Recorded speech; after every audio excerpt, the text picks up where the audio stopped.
مصطفى مصطفى منبع للصفا، سيد الأنبياء مشعل في الوفاء، كان في عطفه لليتامى دفاع.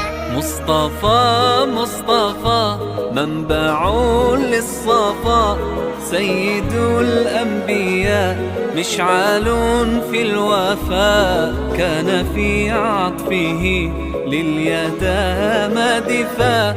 حن قلبي له فاض شوقا إليه، ليس أرجو سوى شربة من يديه. الصلاة عليه والسلام عليه، للسماء ارتقى فأتى بالنقاء، وغدا وجهه نيرا